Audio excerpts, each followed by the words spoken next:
Le cœur, là où les blessures deviennent des croyances. Bismillah. Assalamu alaikum ma sœur.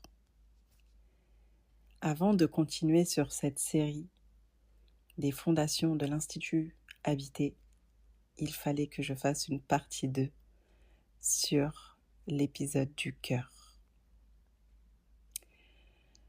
Tu sais, le problème n'est pas ce que tu as vécu. Le problème, c'est ce que tu as fini par croire à cause de ce que tu as vécu. Alors prends quelques secondes, écoute cette phrase, parce qu'elle contient peut-être une partie de ton histoire et je pense que ça peut résonner en toi. Quand une petite fille grandit dans un environnement où elle est constamment critiquée, elle ne conclut pas simplement « ma mère me critique ». Elle conclut « je ne suis jamais assez ». Quand une enfant est abandonnée, elle pense pas seulement « mon père est parti ».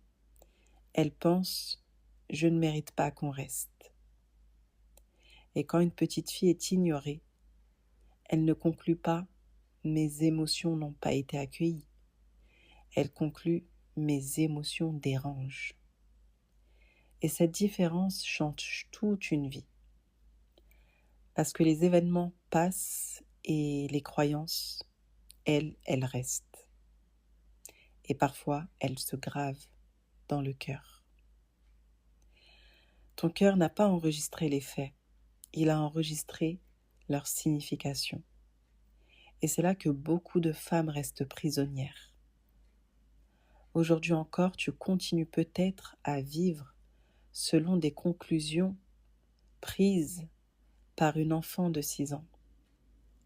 Tu vois cette petite fille que tu as été, cette histoire que tu t'es racontée, qui en finit par être reconnue comme une vérité dans ton cœur. Cette petite fille, cet enfant, elle faisait de son mieux. Elle essayait simplement de comprendre le monde. Mais une enfant interprète tout à partir d'elle-même. Si papa est parti, c'est sûrement de ma faute. Si maman est triste, alors je dois être plus sage. Si on ne me regarde pas, c'est que je ne compte pas vraiment. Ces conclusions deviennent des croyances, et les croyances deviennent une identité. Pourquoi ces croyances sont-elles si puissantes ? Parce que ton cerveau cherche avant tout la cohérence. Si tu crois « je ne mérite pas d'être aimé », tu remarqueras davantage les personnes qui te rejettent. Tu accepteras des relations qui confirment cette idée-là. Et tu douteras de ceux qui t'aiment sincèrement. Tu vois, quand il y a une personne qui se présentera à toi, qui voudra sincèrement ton bien, eh ben, tu as tellement cette croyance en toi que tu ne mérites pas l'amour, tu finiras par douter, par même en devenir parano, par te dire qu'il y a forcément un intérêt derrière, qu'il y a quelque chose qui se cache là-dessous, parce que tu crois avec ton cœur que tu ne mérites pas l'amour. Et c'est pas parce que tu es faible, c'est seulement parce que ton système nerveux préfère ce qu'il connaît à ce qui est nouveau, même si ce qu'il connaît te fait souffrir. Le cerveau ne cherche pas le bonheur, il cherche la sécurité, la cohérence avec ce que le cœur lui envoie comme information. Et parfois, la souffrance, elle est devenue sa sécurité. Et que dit l'islam à ce sujet ? Notre religion nous enseigne quelque chose d'extraordinaire. Allah ne nous définit jamais par nos blessures, jamais. Il nous rappelle notre origine, notre fitra, cette disposition saine avec laquelle nous sommes venus au monde. Et les blessures peuvent recouvrir cette fitra, mais elles ne peuvent pas la détruire. C'est une immense espérance. Parce que ça signifie que derrière toutes les croyances que tu portes, il existe encore une femme qui sait qui elle est véritablement. Et même si tu ne le vois plus aujourd'hui, Allah, lui, ne l'a jamais perdu de vue. C'est ici que commence la méthode habiter. L'Institut Habiter, on ne te demande pas seulement qu'est-ce qui t'est arrivé. On te demande aussi qu'as-tu commencé à croire sur toi à partir de ce jour-là. Parce que cette croyance qui continue souvent de diriger ta vie, c'est pas un souvenir, c'est une véritable croyance. Aujourd'hui, je vais te proposer un exercice. Prends une feuille, trace 2 colonnes. Dans la première, écris ce que j'ai vécu et dans la seconde, ce que j'ai commencé à croire sur moi. Par exemple, si tu as été rejeté, tu as forcément cru que tu ne méritais pas d'être aimé. Si tu n'as jamais été écouté, tu as peut-être cru que ta voix n'avait pas de valeur. Si on te comparait constamment, tu t'es peut-être aujourd'hui jamais sentie suffisante et que tu crois que tu n'es pas intéressante. Et regarde cette deuxième colonne. Demande-toi, qui t'a dit que ces phrases étaient vraies? Souvent, c'est la petite fille à l'intérieur de toi. Et parfois, attention, il y a aussi Shaitan qui se joue de tout ça et qui vient nourrir tes fausses croyances. Et demande-toi, est-ce qu'Allah les a déjà dites sur moi, ces croyances-là? La réponse est non. Habiter son cœur, aujourd'hui, avant de quitter cet épisode, je voudrais te proposer un rituel de l'Institut Habiter. Choisis un endroit de ta maison, pas forcément grand, un petit espace, un coin, où tu peux y poser un fauteuil, une chaise, un petit tapis, quelque chose qui vient réconforter cet espace-là, supporter cet espace-là.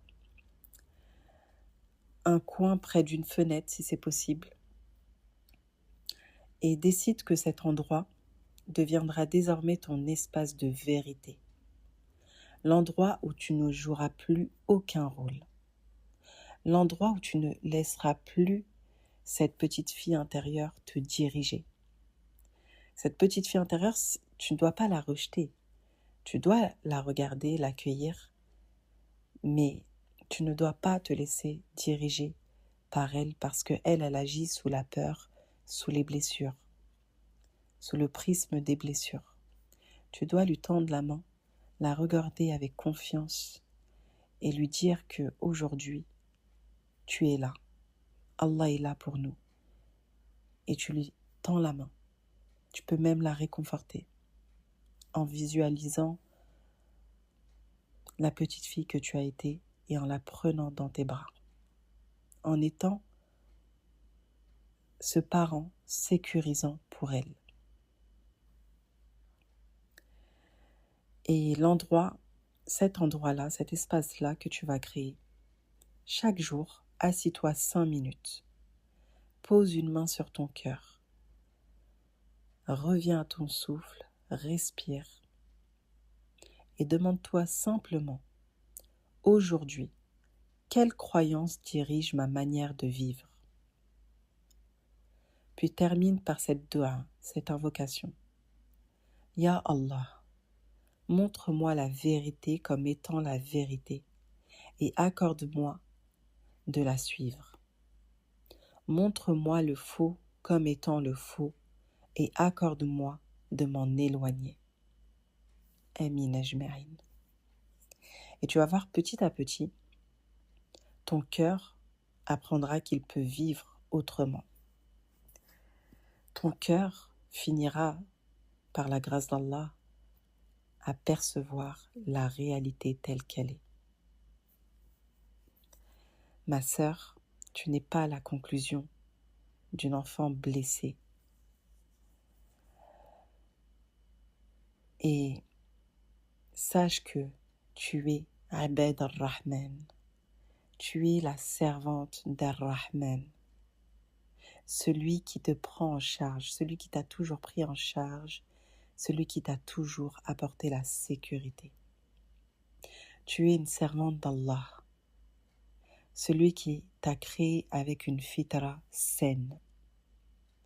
Tu es aimé par celui qui connaît chacune de tes blessures, sans jamais les confondre avec ton identité, avec qui tu es. La semaine prochaine, nous irons encore plus loin. Nous parlerons du corps. Parce que le corps, qui aujourd'hui souvent on maltraite, on pense qu'il est devenu un ennemi, en réalité, il est cet MNA qu'Allah nous a confié et il porte la mémoire, cette mémoire de ton histoire. Et le corps, en réalité, il est là pour te protéger, pour t'avertir. On va explorer dans le prochain épisode comment le corps t'envoie les bons signaux, mais surtout comment apprendre à les détecter, à l'écouter réellement et commencer à l'habiter.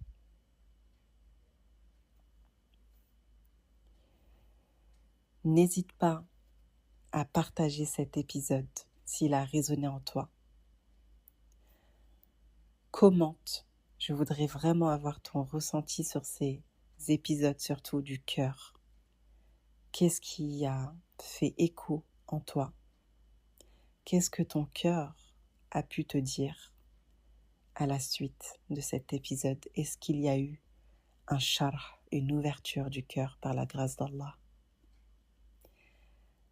Tu peux aussi venir en privé sur Instagram, sabrina.bordas. Ça sera avec grand plaisir d'échanger avec toi, ma sœur. Qu'Allah apaise ton cœur et t'aide à te regarder avec son regard de sa miséricorde, de sa rahma, plutôt qu'avec celui de tes blessures. Je te dis à très vite. Qu'Allah te préserve et t'illumine de son or. Assalamu alaikum.